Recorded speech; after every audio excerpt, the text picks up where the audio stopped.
गांव के माननीय मुख्यमंत्री जी का अभिनंदन, स्वागत, जोरदार तालियां बजा के। जय जय श्री राम। आप लोग सब ठीक ठाक है? सब कुशल मंगल? मेरा हिंदी थोड़ा कच्चा कच्चा होगा, फिर भी आप लोग को सुनना पड़ेगा, ठीक है ना? मेरा साथ बोलिए, भारत माता की, भारत माता की, नरेंद्र मोदी, नरेंद्र मोदी। बहुत बहुत धन्यवाद। हमारे सभा में विराजमान हमारे जिला की अध्यक्ष जसबीर ददुआ जी, हमारे महासचिव नवीन मांगला जी, हमारे युवा उम्मीदवार और सोनेपत की मेयर निखिल मदन जी, भारत की सीमाओं में है, लेकिन जो भारत का सीमा है वो सीमा को रक्षा करने का काम हमारे हरियाणा का युवा उठाता है। हमेशा हरियाणा का युवाओं ने भारत का सीमाओं को रक्षा करने के लिए अपना बलिदान देते हैं। सोनिया राहुल, ये माँ बेटा का सरकार बनाने का जो कोई लोगों का सपना था, वो सपना में पानी फेंका। दोबारा तीसरा बार प्रधानमंत्री मोदी जी का ही शपथ हुआ। जैसे लोकसभा चुनाव में माँ बेटा का दुकान नहीं चला, मेरा विश्वास है हरियाणा चुनाव में भी बाप बेटा का दुकान बंद हो जाएगा। जरूर बाप बेटा का दुकान बंद हो जाएगा। माँ बेटा का दुकान नहीं चला और यहाँ में भी बाप बेटा का दुकान नहीं चलेगा, ये मैं विश्वास का साथ बोल सकता हूँ। भाइयों और बहनों, हमारे युवा प्रत्याशी मदन जी हमारे बीच में हैं और आप लोग सब जानते हैं कि निखिल मदन जी ने हमारे शहर का डेवलपमेंट के लिए कितना काम किया है। मैं इतना ही मानता हूं, कांग्रेस को मैं इतना ही बोलूंगा कि आपने जो कैंडिडेट यहां उतारा है, ये कैंडिडेट का माँ का ओरिजिनल नाम, पिता का ओरिजिनल नाम, उनका ओरिजिनल नाम आप आके बता दीजिए। कांग्रेस का दो नाम होता है। सोनिया जी का भारत में आने से नाम सोनिया गांधी होते हैं और इटाली में जाने से एंटोनियो कुछ नाम होते हैं, दो नाम होते हैं। और मुझको बताया गया कि हमारे उम्मीदवार दो नाम है। मैं ज्यादा बोलना नहीं चाहता हूं, लेकिन ये दो नामधारी व्यक्ति को आप लोग जीतने के लिए मत दीजिए। अगर वो कहीं भी जीत ले, ये सोनेपत को भी वो लोग मिनी बांग्लादेश बना देगा, मिनी पाकिस्तान बना देगा। भाइयों और बहनों, आप लोग सुन रहे हैं, देख रहे हैं, अभी जो हमारा इजराइल और पैलेस्टाइनियों का बीच में जंग सड़ा हुआ है। परसों दिन हमारे जो एक इजराइल का सेना था, वो सेना ने हिजबुल्लाह का कमांडर हसन नसरुल्लाह को मार के गिराया। कहीं भी किसी को मार के गिराया, वो उनका देश का काम है, हमारा कुछ बोलने का कुछ नहीं है। लेकिन वहां में हसन नसरुल्लाह का मौत हो गया और आज कश्मीर में महबूबा मुफ्ती बोल रहा है कि हम चुनाव प्रचार नहीं करूंगा, हम दुखी है, किस लिए? हसन नसरुल्लाह का मौत हो गया है। मैं महबूबा मुफ्ती, फारूक अब्दुल्ला, राहुल गांधी सबको पूछना चाहता हूं, जब हमारे कभी कोई जगह में हिंदू का मर्द होते हैं, आतंकवादी हिंदू जवानों को मारते हैं, तब आप लोग दुखी होते हैं कि नहीं होते हैं? ये कृपा करके हमें बताइए। भाइयों और बहनों, ये जो देश है, हमारा देश का जो राजनीति है, ये राजनीति राहुल गांधी ने एक अलग रास्ता में लेके किया है। आप लोगों को मालूम है, जब लोकसभा चुनाव हुए थे तो भारत का संविधान सिर पर लेके घूमते, बसाने का काम करूंगा, संविधान को रक्षा करूंगा, आरक्षण को मैं दूंगा। लेकिन थोड़ा दिन पहले राहुल गांधी अमेरिका गया और वहां जाके बोला कि भारत में एक दिन आएगा जो दिन शेड्यूल ट्राइब का आरक्षण खत्म हो जाएगा। मैं राहुल गांधी को बोलना चाहूंगा, ये शेड्यूल कास्ट का आरक्षण, शेड्यूल ट्राइब का आरक्षण आपने नहीं दिया था, ये बाबा साहेब अम्बेडकर ने दिया था। ये आरक्षण आपको खत्म करने के लिए 10 बार भी जन्म ले तब भी आप ये खत्म नहीं कर पाएगा। ये आप सुन लीजिए। आज यहाँ आके वो लोग हरियाणा में आके बोलते थे कि हमारे अग्निवीर का क्या होगा। अभी अग्निवीर का नाम नहीं लेते हैं, किस लिए? अमित शाह जी ने बोल दिया है कि अग्निवीर पहले भी नौकरी में थे, अभी भी नौकरी में रहेगा और 7 साल तक पूरा पेंशन का साथ अग्निवीर नौकरी करेगा। जब ने अमित जी ने ये बात बोला तब भी राहुल गांधी वो बात उठाने के लिए भी वो भी भूल गया है। राहुल गांधी ये देश को बताना, ये देश का बंटवारा करना चाहते हैं, ये देश को वो एक तरफ लेके जाना चाहते हैं जो रास्ता में जाने का हमारा कभी भी मंजूर नहीं है। आज वो कश्मीर में नेशनल कॉन्फ्रेंस का साथ दोस्ती किया है और वो बोला है कि अगर हमारा सरकार आते हैं हम धारा 370 को पुनर् लेके आएगा। मैं राहुल जी को बताना चाहता हूं, ये देश एक निशान, एक विधान और एक प्रधान का हिसाब से चलेगा। आप 10 बार जन्म लेके आओ, दोबारा कश्मीर में 370 और नहीं आएगा। ये आप सुन लीजिए और ये बात आप सुन लीजिए। आप कश्मीर में जाके जितना भी आप बोले 370 लेके आएगा, हम लोग भाजपाई है, हम लोग भारतीय है, हम लोग कभी भी दोबारा आर्टिकल 370 को लेके आने आपको हम नहीं दिया।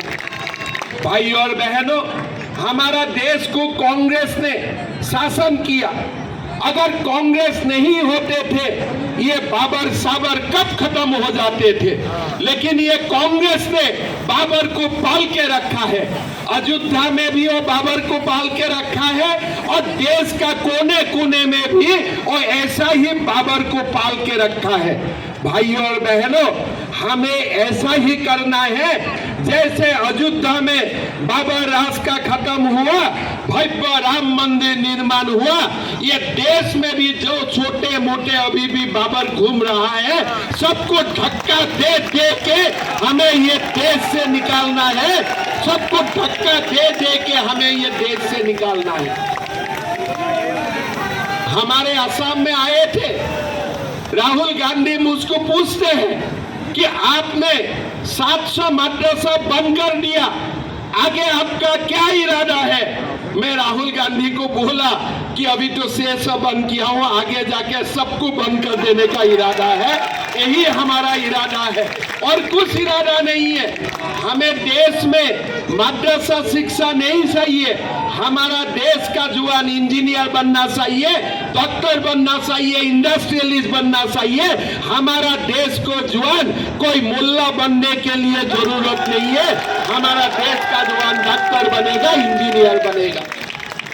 राहुल जी आके बोलते हैं कि ये तो बड़ा कम्युनियल है। मैं बोला कम्युनियल का डेफिनेशन आपको कहां से मिला? अगर हिंदू कम्युनियल है तो देश में और कोई बसेगा नहीं। हिंदू है बोल के ही हमारा देश सेकुलर बना हुआ है, नहीं तो ये हर जगह में मदरसा बना देते थे, कोई भी सेकुलर इंस्टीट्यूशन वो लोग होने ही नहीं देते थे। हिंदू है बोल के ही देश में आज सेकुलरिज्म है, देश में धर्म निरपेक्षता है। भाई और बहनों, आप सब जानते हैं मोदी जी जो भी बोलते हैं वो करके दिखाता है। मैं असम से आया हूं। असम एक छोटा प्रदेश है। जब असम का चुनाव हुए थे, मोदी जी ने असम का जनताओं को बोले थे कि हमारा यहाँ बीजेपी का अगर सरकार बनते हैं तो हम पहला साल में ही 1 लाख नौकरी हम देने के लिए काम करूंगा। हमारा असम का लोग विश्वास नहीं किया था कि कैसे 1 लाख नौकरी देगा और 1 साल में नौकरी देगा, लेकिन मेरा मन में विश्वास था अगर मोदी जी बोले हैं तो जरूर रास्ता भी निकालेगा, हम नौकरी भी दे के दिखाऊंगा। अभी आप लोग जो भी यहाँ में है, आप लोग गूगल कीजिए, आप लोग को दिखाई पड़ेगा असम में बीजेपी का सरकार आया, पहले 3 वर्ष में मोदी जी ने 1 लाख नौकरी का वादा किया था, हमने 1.5 लाख नौकरी देके समाप्त किया। हमने 1.5 लाख नौकरी दिया, लेकिन एक भी नौकरी के लिए हाई कोर्ट का केस नहीं हुआ, ना खरसा का जरूरत हुआ, ना परसा का जरूरत हुआ, किसी का जरूरत नहीं हुआ। हमने 1.5 लाख युवाओं को हमने नौकरी दिया। आपको हम साफ तौर से बताना चाहता हूं, ये बाप बेटा का सरकार आएगा तो परसी का भी जरूरत होगा, खरसा का भी जरूरत होगा। आप कांग्रेस का मैनिफेस्टो देखिए, कांग्रेस का मैनिफेस्टो में दिया है हम 2 लाख नौकरी दूंगा, लेकिन ये नहीं बताया है कि बिना परसी बिना खर्ची दूंगा। बताया है क्या वो बात? आप पूरा कांग्रेस का एडवर्टाइजमेंट देखिए, कोई भी एडवर्टाइजमेंट ये सब नहीं है। ये भी बोला है वो 2 लाख नौकरी देगा, हम भी बोला हो हम 2 लाख नौकरी दूंगा, लेकिन उनका 2 लाख और हमारा 2 लाख में डिफरेंस है। हम बोल रहा हूं हम 2 लाख नौकरी दूंगा, लेकिन ये नौकरी हम बिना खर्ची बिना परसी दूंगा, लेकिन कांग्रेस बोला है हम 2 लाख नौकरी दूंगा। मतलब 2 लाख नौकरी किसको देगा? वो लोग जिसको मनसा है, जिसको प्यार करे उनको ही परसी देगा, और जो परसी से नहीं चलेगा उनसे खर्चा उठा लेगा, तब जाके वो नौकरी देगा। लेकिन हमारा भारतीय जनता पार्टी हमने असम में किया और हमने सारे प्रदेशों में जहां में भी हमारा सरकार है, बिना खर्ची बिना परसी हम लोगों ने नौकरी दे के दिखाया।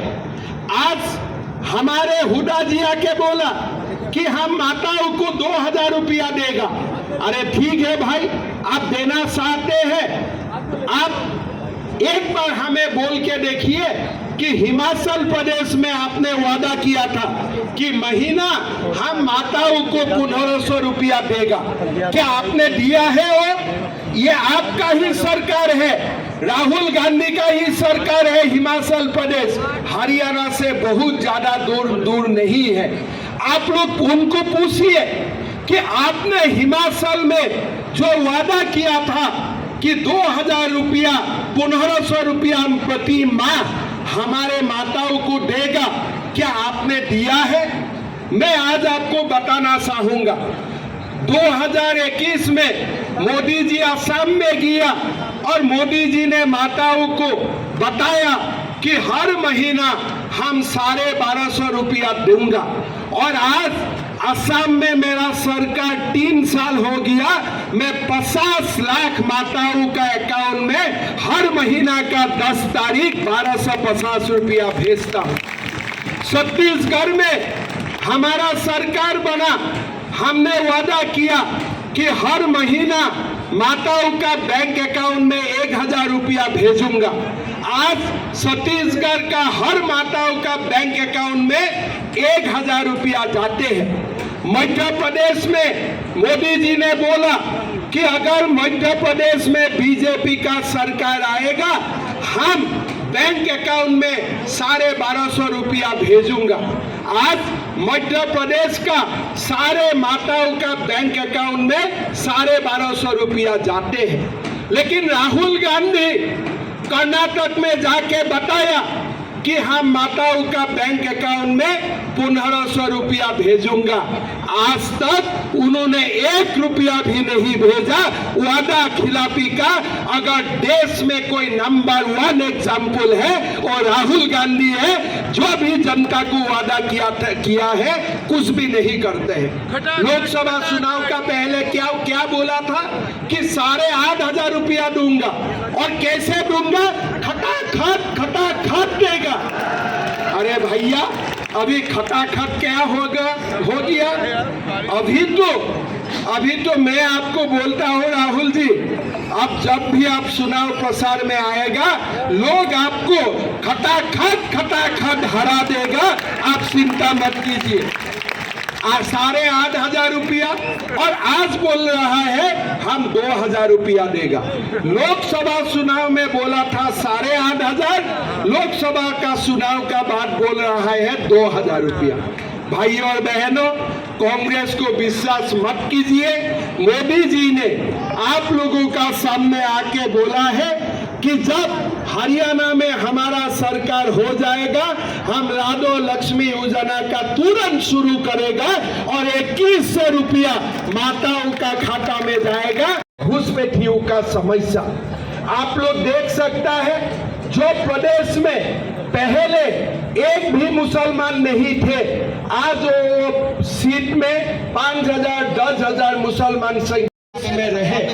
लेकिन मैं आसाम से आया हूँ। हर दिन आप लोग मेरा अगर ट्विटर अकाउंट देखते हैं, आज भी सुबह में पोस्ट किया हूँ, आज सुबह भी मैं 6 बांग्लादेशी को पकड़ा हूँ।